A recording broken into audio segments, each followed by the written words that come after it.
Matius pasal 13, perumpamaan tentang seorang penabur. Pada hari itu keluarlah Yesus dari rumah itu dan duduk tepi danau. Maka datanglah orang banyak berbondong-bondong lalu mengerumuni dia, sehingga ia naik ke perahu dan duduk di situ, sedangkan orang banyak semuanya berdiri di pantai. Dan ia mengucapkan banyak hal dalam perumpamaan kepada mereka. Katanya, adalah seorang penabur keluar untuk menabur. Pada waktu ia menabur, sebagian benih itu jatuh di pinggir jalan. Lalu datanglah burung dan makannya sampai habis. Sebagian jatuh di tanah yang berbatu-batu yang tidak banyak tanahnya. Lalu benih itu pun segera tumbuh karena tanahnya tipis. Tetapi sudah matahari terbit, layulah ia dan menjadi kering karena tidak berakar. Sebagian lagi jatuh di tengah semak duri, lalu makin besarlah semak itu dan mengimpitnya sampai mati. Dan sebagian jatuh di tanah yang baik, lalu berbuah, ada yang 100 kali lipat, ada yang 60 kali lipat, ada yang 30 kali lipat. Siapa bertelinga, hendaklah yang mendengar. Maka datanglah murid-muridnya dan bertanya kepadanya, mengapa engkau berkata-kata kepada mereka dalam perumpamaan?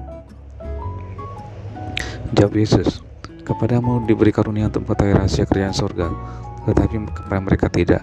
Karena siapa yang mempunyai kepadanya akan diberi sehingga ia berkelimpahan, tetapi siapa yang tidak mempunyai, apapun juga yang ada padanya akan diambil daripadanya.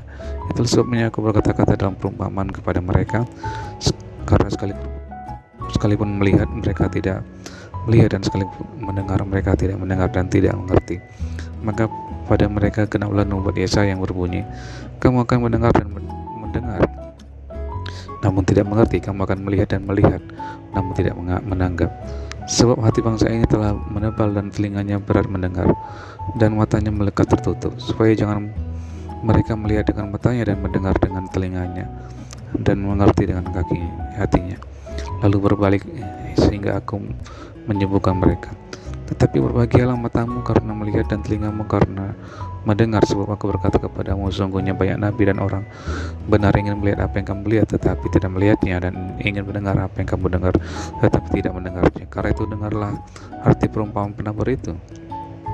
Setiap orang yang mendengar firman tentang kerajaan surga tetapi tidak mengertinya, datanglah si jahat dan merampas yang ditaburkan dalam hati orang itu.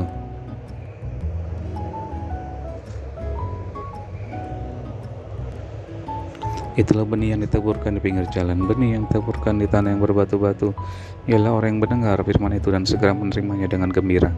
Tetapi ia tidak berakar dan tahan sebentar saja. Apabila datang penindas atau penganiayaan karena firman itu, orang itu pun segera murtad. Yang ditaburkan di tengah semak duri ialah orang yang mendengar firman itu, lalu kekhawatiran dunia ini dan tipu daya kekayaan menghimpit firman itu sehingga tidak berbuah. Yang ditaburkan di tanah yang baik ialah orang yang mendengar firman itu dan mengerti, dan karena itu ia berbuah. Ada yang 100 kali lipat, ada yang 60 kali lipat, ada yang 30 kali lipat.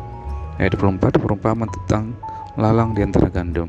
Yesus membentangkan suatu perumpamaan lain lagi kepada mereka. Katanya, hal kerajaan surga itu seumpama orang yang menaburkan benih yang baik di ladangnya. Tetapi pada waktu semua orang tidur, datanglah musuhnya, menaburkan benih lalang di antara gandum itu, lalu pergi. Ketika gandum itu tumbuh dan mulai berbulir, nampak juga lalang itu. Maka datanglah hamba Tuhan ladang itu kepadanya dan berkata, Tuhan, bukankah benih baik yang Tuhan taburkan di ladang Tuhan? Di manakah ladang itu? Jawab Tuhan itu, seorang musuh yang melakukannya. Lalu berkatalah hamba-hamba itu kepadanya, jadi maukah Tuhan supaya kami pergi mencabut lalang itu?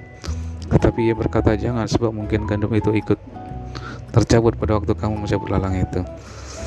Biarkanlah keduanya tumbuh bersama sampai waktu menuai. Pada waktu itu aku akan berkata kepada para penuai, kumpulkanlah dahulu lalang itu dan ikatlah berkas-berkas untuk dibakar, kemudian kumpulkanlah gandum itu ke dalam lumbungku. Ayat 31, perumpamaan tentang biji sawi dan ragi. Yesus membentangkan suatu perumpamaan lain lagi kepada mereka. Katanya, hal kerajaan surga itu seumpama biji sawi yang diambil dan ditaburkan orang di ladangnya. Memang biji itu yang paling kecil dari segala jenis benih, tetapi apabila sudah tumbuh, sawi itu lebih besar daripada sayuran yang lain, bahkan menjadi pohon, sehingga burung-burung di udara datang bersarang pada cabang-cabangnya. Dan ia menceritakan perumpamaan ini juga kepada mereka. Hal kerajaan surga itu seumpama ragi yang diambil seorang perempuan dan diadukkan ke dalam tepung terigu 3 sukat sampai khamir seluruhnya. Semuanya itu disampaikan Yesus kepada orang banyak dalam perumpamaan, dan tanpa perumpamaan suatu pun tidak disampaikannya kepada mereka. supaya genaplah firman yang disampaikan oleh Nabi, aku mau membuka mulutku mengatakan perumpamaan, aku mau mengucapkan hal yang tersembunyi sejak dunia jadikan. Ayat 36, penjelasan perumpamaan tentang lalang di antara gandum. Maka Yesus pun meninggalkan orang banyak itu lalu pulang. Murid-muridnya datang dan berkata kepadanya, jelaskanlah kepada kami perumpamaan tentang lalang di ladang itu. Ia menjawab katanya, orang yang menaburkan benih baik ialah anak manusia, ladang ialah dunia. Benih yang baik itu anak-anak kerajaan dan lalang anak-anak si jahat. Musuh yang menaburkan benih lalang ialah iblis. Waktu menuai ialah akhir zaman dan para penuai itu malaikat.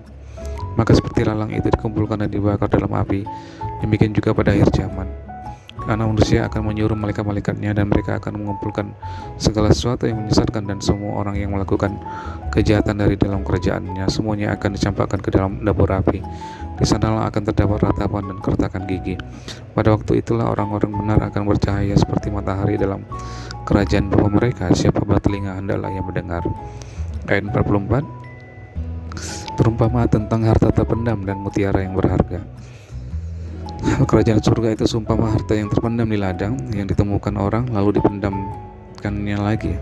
Oleh sebab sukacitanya pergilah ia menjual seluruh miliknya lalu membeli ladang itu. Demikian pula hal kerajaan surga itu seumpama seorang pedagang yang mencari mutiara yang indah. Setelah ditemukannya mutiara yang sangat berharga, ia pun pergi menjual seluruh miliknya lalu membeli mutiara itu.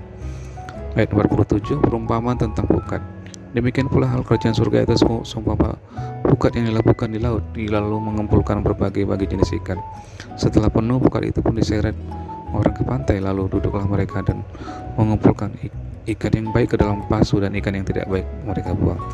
Demikianlah juga pada akhir zaman malaikat-malaikat akan datang memisahkan orang jahat dari orang benar, lalu mencampakkan orang jahat ke dalam dapur api. Di sana akan terdapat ratapan dan keretakan gigi. Ketika kabur semuanya itu, mereka menjawab, "Ya, kami mengerti." Maka berkatalah Yesus kepada mereka, karena itu setiap ahli Taurat yang menerima pelajaran dari hal kerajaan surga itu seumpama tuan rumah yang mengeluarkan harta yang baru dan yang lama dari perbendaharaannya. Ayat 53, Yesus ditolak di Nazaret. Setelah Yesus selesai menceritakan perumpamaan-perumpamaan itu, ia pun pergi dari situ. Setibanya di tempat asalnya Yesus mengajar orang-orang di situ di rumah ibadat mereka, maka takjublah mereka dan berkata, dari mana diperolehnya hikmat itu dan kuasa untuk mengadakan mujizat-mujizat itu? Bukankah ia ini anak tukang kayu? Bukankah ibunya bernama Maria dan saudara-saudaranya Yakobus, Simon, Yusuf, Simon dan Yudas? Dan bukankah saudaranya perempuan semuanya ada bersama kita? Jadi dari mana diperolehnya semuanya itu? Lalu mereka kecewa dan menolak dia. Maka Yesus berkata kepada mereka, seorang nabi dihormati di mana-mana kecuali di tempat asalnya sendiri dan di rumahnya. Dan karena ketidakpercayaan mereka tidak banyak mujizat diadakannya di situ. Matius pasal 14. Yohanes Pembaptis dibunuh. Pada masa itu sampailah berita-berita tentang Yesus kepada Herodes raja wilayah. Lalu ia berkata kepada pegawai-pegawainya, inilah Yohanes Pembaptis, ia sudah bangkit dari antara orang mati, dan itulah sebabnya kuasa-kuasa itu bekerja dalamnya. Sebab memang Herodes telah menyuruh pada Yohanes membelenggunya dan memenjarakannya berhubung dengan peristiwa Herodias, istri Filipus saudaranya. Karena Yohanes pernah menegurnya, katanya, tidak halal engkau mengambil Herodias. Herodes ingin membunuhnya, tetapi ia takut akan orang banyak dan memandang Yohanes sebagai nabi. Tetapi pada hari ulang tahun Herodes, menarilah anak perempuan Herodias di tengah-tengah mereka dan menyukakan hati Herodes, sehingga Herodes bersumpah akan memberikan kepadanya apa saja yang dimintanya. Maka setelah dihasut oleh ibunya, anak perempuan itu berkata, berikan aku di sini kepala Yohanes Pembaptis di sebuah talam. Lalu sedihlah hati raja, tetapi karena sumpahnya dan karena tamu-tamunya diperintahkannya juga untuk memberikannya. Disuruhnya memenggal kepala Yohanes di penjara, dan kepala Yohanes itu pun dibawa orang di sebuah talam lalu diberikan kepada gadis itu, dan ia membawanya kepada ibunya. Kemudian datanglah murid-murid Yohanes Pembaptis mengambil mayatnya dan menguburkannya. Lalu pergilah mereka memberitahukannya kepada Yesus. Ayat 13, Yesus memberi makan 5.000 orang. Setelah Yesus mendengar berita itu, menyingkirlah ia dari situ dan hendak mengasingkan diri dengan perahu ke tempat yang sunyi, tetapi orang banyak mendengarnya dan mengikuti dia dengan mengambil jalan darat dari kota-kota mereka. Ketika Yesus mendarat, ia melihat orang banyak yang besar jumlahnya, maka tergeraklah hatinya oleh belas kasihan kepada mereka, dan ia menyembuhkan mereka yang sakit.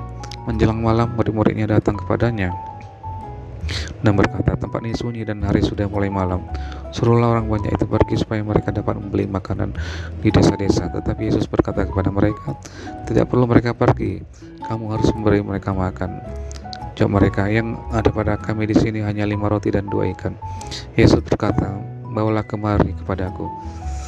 Lalu disuruhnya orang banyak itu duduk di rumput, dan setelah diambilnya 5 roti dan 2 ikan itu, Yesus menengadah ke langit dan mengucap berkat, lalu memecah-mecahkan roti itu dan memberikannya kepada murid-muridnya. Lalu murid-muridnya membagi-bagikannya kepada orang banyak, dan mereka semuanya akan sampai kenyang.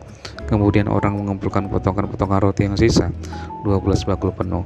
Yang ikut makan kira-kira 5.000 laki-laki, tidak termasuk perempuan dan anak-anak. Ayat 22, Yesus berjalan di atas air. Sesudah itu Yesus segera memerintahkan murid-muridnya naik ke perahu dan mendahulinya ke seberang. Sementara itu ia menyuruh orang banyak pulang. Nah, setelah orang banyak itu disuruhnya pulang, Yesus naik ke atas bukit untuk berdoa seorang diri. Ketika hari sudah malam, ia sendirian di situ. Perahu murid-muridnya sudah beberapa mil jauhnya dari pantai dan diombang-ambingkan gelombang karena angin sakal. Kira-kira jam 3 malam datanglah Yesus kepada mereka berjalan di atas air. Ketika murid-muridnya melihat dia berjalan di atas air, mereka terkejut dan berseru, itu hantu, lalu berteriak-teriak karena takut. Tetapi segera Yesus berkata kepada mereka, tenanglah, aku ini, jangan takut. Lalu Petrus berseru dan menjawab dia, Tuhan, apabila engkau itu, suruhlah aku datang kepadamu berjalan di atas air. Kata Yesus, datanglah. Maka Petrus turun dari perahu dan berjalan di atas air mendapatkan Yesus. Tetapi ketika dirasanya tiupan angin, takutlah ia dan mulai tenggelam, lalu berteriak, Tuhan, tolonglah aku. Segera Yesus mengeluarkan tangannya, memegang dia dan berkata, hai orang yang kurang percaya, mengapa engkau bimbang? Lalu mereka naik ke perahu dan angin pun redalah. Dan orang-orang yang ada di perahu menyembah dia, katanya, sesungguhnya engkau anak Allah. Ayat 34, Yesus menyembuhkan orang-orang sakit di Genesaret. Setibanya di seberang, mereka mendarat di Genesaret. Ketika Yesus dikenal oleh orang-orang di tempat itu, mereka memberitahukannya ke seluruh daerah itu. Maka semua orang yang sakit dibawa kepadanya. Mereka memohon supaya diperkenankan menjamah jubahnya, dan semua orang yang menjamahnya menjadi sembuh.